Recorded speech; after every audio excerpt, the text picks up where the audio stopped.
Hey there, you're looking kind of cute. Don't forget to subscribe and check out all my other socials. Enjoy. There was a feeling of regret in the air. Steam covered the bathroom mirror. Someone walked across the cold floor. A towel fell to the ground. Pale skin showed marks from yesterday. In the bedroom, drawers opened and closed. Socks and boxers were taken out. This was the normal morning routine. But then, hands stopped at the bottom drawer. This drawer was usually locked. "Just once more," someone whispered. The key turned. Inside were clothes that looked out of place in this simple apartment. There were soft colors and rich, bright colors. The fabrics felt nice to touch. On top was a navy blue dress. It was simple but pretty. Shaking hands picked up the dress and held it close. The chest was flat, wishing for curves. The name Louise felt wrong on days like this. It sounded heavy and too masculine. It did not fit the feeling in the stomach or the wish for soft shoulders and swaying hips. Louise was the name on IDs and work badges. But with doors locked and curtains closed, sometimes there was someone else. The dress slid over the narrow shoulders. The zipper was hard to pull up and needed twisting to reach. In the closet were more clothes. Most were bought from thrift stores in other towns where no one knew Louise. The shoes were simple, not too high. Navy pumps matched the dress. Even in secret, looking nice mattered. Makeup came next. Years of practice made the motions fluid, foundation to soften angular features, contouring to create shadows where biology hadn't cooperated. The auburn wig waited on its stand, styled in loose waves that fell just past the shoulders. Louise's natural hair was the same rich auburn shade but cropped short in a style that screamed masculinity. The wig transformed everything, framing the face in femininity. "Not Louise," came the whisper to the mirror. "Not today." The reflection smiled back, lips painted a subtle rose. The navy dress hugged in all the right places, the belt cinching to create an illusion of waistline. Small breast forms beneath provided gentle curves. The overall effect was understated elegance, a woman who might work in an office, who might meet friends for lunch, who might exist anywhere in the world without raising eyebrows. The clock read 7:43 p.m., early enough that the coffee shop on 5th Street would still be open, late enough that the after-work crowd would have thinned. The idea had been percolating for weeks, to step outside, to be seen, to exist as this other self in the real world. Terror and exhilaration warred in the chest. Keys jangled, the door handle turned. One step into the hallway, then another. The elevator ride down felt eternal, each floor counting down like a timer on a bomb. The lobby was mercifully empty. Outside, autumn air kissed exposed calves, sent the dress swirling around knees. The walk to 5th Street took 12 minutes. Each click of heels on pavement echoed like gunshots in hypersensitive ears. A couple passed, absorbed in their own conversation. A dog walker nodded politely. No one stared. No one pointed.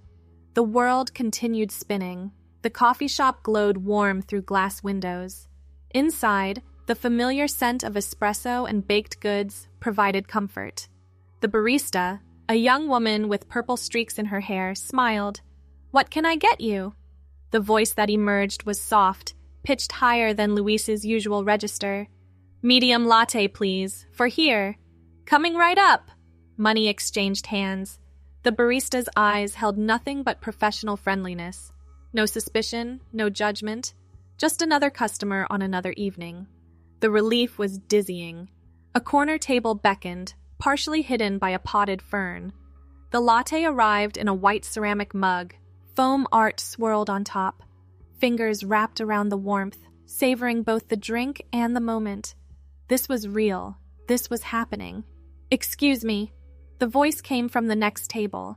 An elderly man, probably in his 70s, with kind eyes behind wire-rimmed glasses.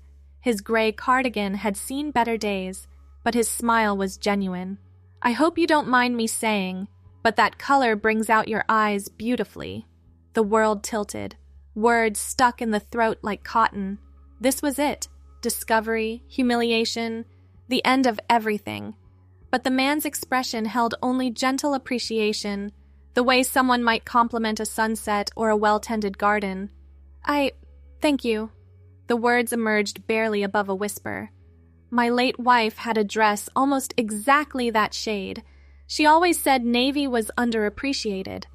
His eyes grew distant with memory. You wear it well, dear. Something cracked open inside, a dam that had held back years of longing. Tears threatened, but training kicked in. Don't smudge the mascara, don't draw attention. A shaky breath, then another. That's very kind of you to say. Kindness costs nothing. He raised his own coffee cup in a small salute. Enjoy your evening. He turned back to his newspaper, the interaction complete. But the words echoed, reverberating through bones and blood.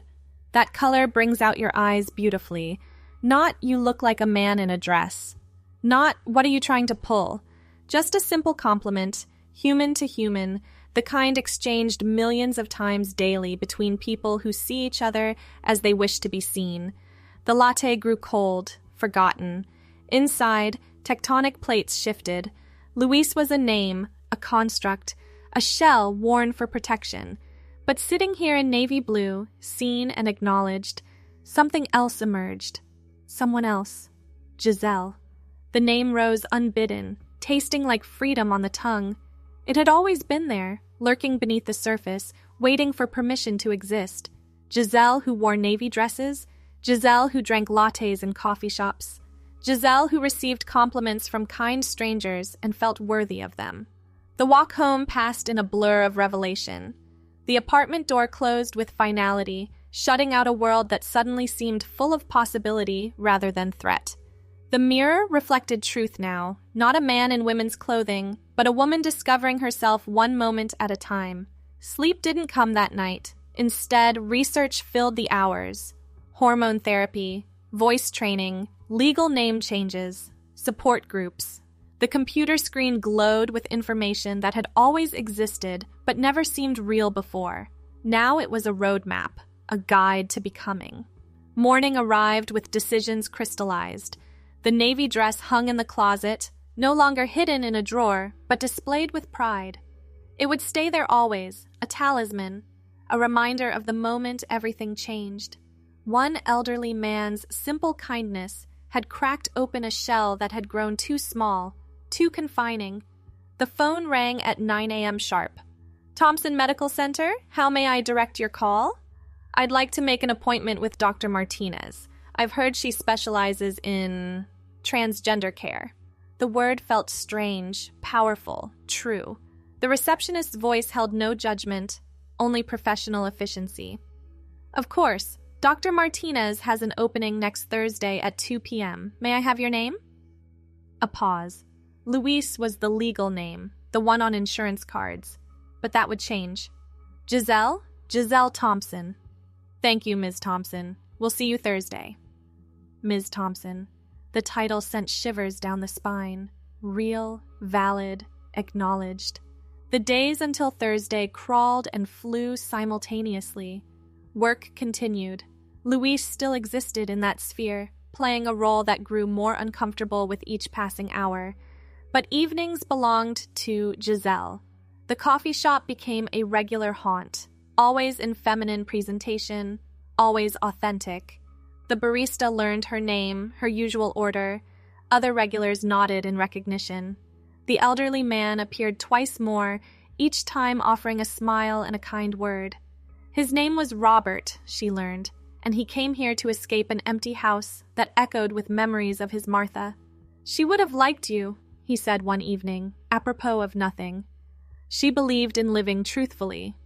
Living truthfully. The phrase lodged deep, a North Star for navigation. Thursday arrived wrapped in anxiety and hope. The medical center waiting room held others on similar journeys, some further along, some just beginning. A teenager with supportive parents, a woman in her 50s finally claiming her truth, stories whispered in solidarity, shared understanding in glances. Jiselle Thompson? Dr. Martinez was younger than expected, with warm brown eyes and an easy smile. Her office felt safe, decorated in soothing blues and greens. The consultation lasted 2 hours. Medical history, expectations, timelines, blood work ordered, prescriptions discussed, reality settling in with each word. "This is a big step," the doctor said gently. "Are you sure?" "I've never been more sure of anything." The prescription bottle felt like holding lightning, small pills that would reshape everything: body, mind, future. The first dose went down with water and determination.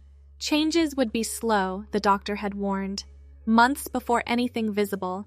But the act itself was transformation. Work became a careful balance. Luis continued to exist from 9 to 5, but the facade grew thinner. Co-workers noticed something different. A lightness, perhaps, or the way smiles came easier. The accounting department wasn't ready for Jiselle yet, but she was patient. Legal processes took time. Evenings expanded into life. The coffee shop remained a sanctuary, but horizons broadened. A bookstore poetry reading, attended in a green wrap dress. A museum exhibit, explored in black slacks and a burgundy blouse. Each outing built confidence. Each interaction reinforced identity. The auburn hair grew longer, month by month. The wig became less necessary as natural locks reached collar length, then beyond. Styling tools appeared in the bathroom. Curling irons, products with French names, implements of femininity claimed with joy. 3 months in, Robert mentioned the changes. "You're glowing, dear. Whatever you're doing, it agrees with you." The hormone therapy was subtle still, skin perhaps a bit softer, body hair growing slower, but the internal changes radiated outward. Authenticity had its own beauty. "I'm becoming myself," Jiselle told him, trusting him with truth. His weathered hand patted hers gently. "The best thing anyone can become." 6 months marked milestones. The legal name change went through, documents updated, identity official. HR at work received notification. The conversation with management was terrifying, but corporate policy was clear: accommodation, respect, bathroom access. The 21st century had its advantages. Monday morning arrived with Jiselle Thompson's nameplate on the desk. Co-workers adjusted with varying degrees of grace. Some stumbled over pronouns, apologizing profusely. Others seemed to have always known, offering support with quiet smiles. The navy dress made its public debut, worn with pride and professionalism. "You look lovely," said Janet from receivables, meaning it. The women's restroom was another frontier crossed. Initial anxiety gave way to mundane reality. Stalls were private, sinks were communal, small talk was optional. Belonging wasn't granted by committee, but claimed through existence. Voice training progressed in stops and starts. The coach, a vivacious woman named Elena, pushed gently but persistently. "From the throat, not the chest. Feel the resonance here." Exercises filled commutes and quiet moments. The voice that emerged wasn't artificially high, but authentically feminine. Jiselle's true voice finally matching her true self. 1 year from that first coffee shop evening, changes were undeniable. Soft curves where angles had been. Hair that fell in auburn waves past shoulder blades. Her own, grown with patience and care products. The mirror reflected truth inside, made visible outside. The endocrinologist was pleased with progress. Blood work showed levels in female ranges. Physical changes would continue for years, but the foundation was solid. Jiselle had become, simply was. Dating entered the conversation gradually. Online profiles were honest, transgender, woman, seeking connection. Matches were fewer, but more meaningful. Coffee dates in familiar territory, the same shop where everything began. Some went nowhere, chemistry absent. Others showed promise. Marcus was different. A graphics designer with gentle hands and an easy laugh. Their first date stretched 4 hours without either noticing. He knew her history from the start. Transparency mattered. His response was simple. "You're a woman. I'm attracted to women. Everything else is just details." Their relationship developed slowly, built on communication and respect. He met her at work events, fingers intertwined, introduction simple. "This is my girlfriend, Jiselle." No qualifiers needed. The navy dress witnessed it all, stored carefully in the closet, brought out for special occasions. Marcus understood its significance, the talisman it represented. On their 6-month anniversary, he took her to dinner at a restaurant overlooking the river. She wore the dress, he wore a matching navy tie. "You're beautiful," he whispered over candlelight, meaning it wholly. Beautiful. The word that had seemed impossible now fit like comfortable shoes. Not beautiful despite anything, not beautiful with conditions. Simply beautiful because she was. 2 years post-transition, life had rhythm. Work where she was respected. A relationship that nourished. Friendships both old and new. Some had fallen away, unable to adjust, but others deepened through vulnerability. The coffee shop remained a touchstone, though Robert's visits had grown sporadic. His absence worried her. Inquiry revealed he'd moved to an assisted living facility, mobility becoming challenging. The address wasn't far. Visiting hours were generous. His room was small but cheerful, photos of Martha covering every surface. His face lit up at her arrival. "My dear girl, how wonderful you look!" They talked for hours, her life updates, his memories, the threads that connected strangers who became friends. As she prepared to leave, he caught her hand. "I have something for you." From his dresser, he produced a small velvet box. Inside lay a delicate gold necklace with a sapphire pendant, navy blue like the ocean at dusk. This was Martha's. She would want someone who understands the importance of color to have it. Tears came freely now, no concern for makeup. The necklace clasped around her throat like a blessing, like completion, like coming home. Life continued its forward motion. Marcus proposed on a random Tuesday, no grand gesture needed.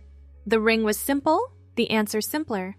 Wedding planning commenced with Jiselle in white, because tradition was what you made it. The ceremony was small, chosen family rather than blood relations who couldn't accept truth. Robert attended in a wheelchair, beaming like a proud grandfather.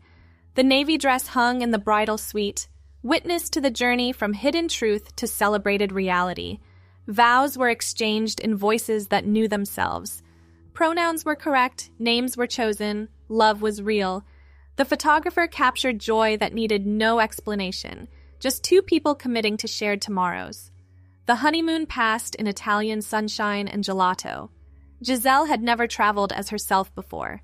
Passport updated, identity consistent across borders. The freedom was intoxicating. Shop clerks called her Signora. Waiters flirted harmlessly. She existed in the world as herself without footnotes or asterisks. Home brought routine's comfort. Work promotions based on merit. Dinner parties where she was simply Marcus's wife. Doctor appointments that were healthcare, not political statements. The extraordinary became ordinary through repetition. 5 years from that coffee shop evening, Jiselle sat in the same corner booth. The barista was different now, the decor updated, but the essence remained.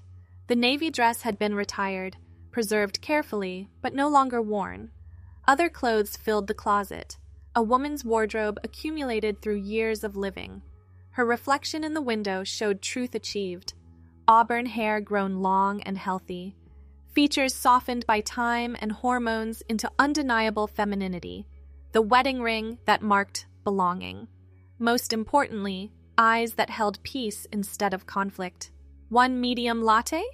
The new barista was young, probably college-aged. Her smile was bright, her manner professional. "That's perfect, thank you." The girl hesitated, then leaned closer conspiratorially. "I hope this isn't weird, but you're kind of my hero. I'm just starting my own journey, and seeing you here, just living your life, it gives me hope." The circle completed itself. Jiselle reached out, touched the girl's hand gently. "What's your name?" "Still deciding. Maybe Emma, maybe Clara. Whatever feels true. And remember, the right people will see you for who you are." The girl's eyes misted. She squeezed back before returning to her duties. Jiselle sipped her latte and remembered Robert's words. Kindness costs nothing. A compliment about a navy dress had changed everything.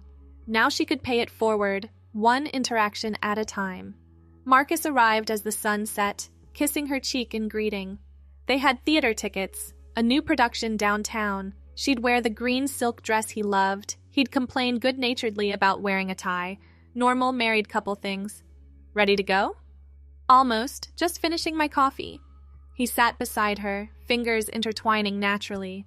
Outside, the world rushed past, people living their own stories, fighting their own battles, discovering their own truths. Inside this small coffee shop, peace reigned.